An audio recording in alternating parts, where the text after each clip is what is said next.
வணக்கம். இது குறளின் கதை. சின்ன சின்ன கதைகள், பெரிய பெரிய உணர்வுகள். இக்கதையில் வரும் பெயர்கள் அனைத்தும் கற்பனையே. இக்கதையின் தலைப்பு நல்ல எண்ணங்கள் நல்ல வாழ்க்கை. சிறிய கிராமத்தில் வேலுசாமி என்ற இளைஞன் வாழ்ந்து கொண்டிருந்தான். அவன் மிகவும் அறிவாளி. ஆனால் அவனுக்கு ஒரு பழக்கம் இருந்தது. எதிலும் எதிர்மறை எண்ணங்கள். அது முடியாது, நான் தோல்வி அடைவேன், என்னால் எதுவும் சரியாகாது என்று எப்பொழுதும் நினைத்து கொண்டிருப்பான். ஒரு நாள் கிராமத்தில் ஒரு முதிய ஞானி வந்தார். அவரிடம் பலர் ஆலோசனை கேட்டு வந்தார்கள். வேலுசாமியும் தன் கவலைகளை சொல்ல அவரிடம் சென்றான். வேலுசாமி கேட்டான், ஐயா, நான் முயற்சி செய்கின்றேன், ஆனால் என் வாழ்க்கை ஏன் நல்லபடியாக மாறவில்லை? ஞானி சிரித்தார். அவர் வேலுசாமியை ஒரு தோட்டத்திற்கு அழைத்து சென்றார். அங்கே 2 நிலப்பகுதிகள் இருந்தன.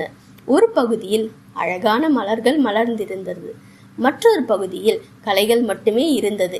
ஞானி கேட்டார், இந்த 2 இடத்தில் மண் ஒன்றுதான், ஆனால் ஏன் வேறுபாடு தெரியுமா? வேலுசாமி பதில் தெரியாமல் பார்த்தான்.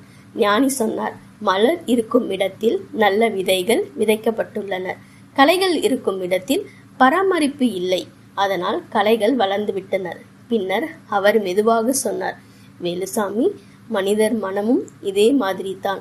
நல்ல எண்ணங்களை விதைத்தால் நல்ல வாழ்க்கை மலரும், கெட்ட எண்ணங்களை விட்டால் கவலைகள் மட்டுமே வளரும்.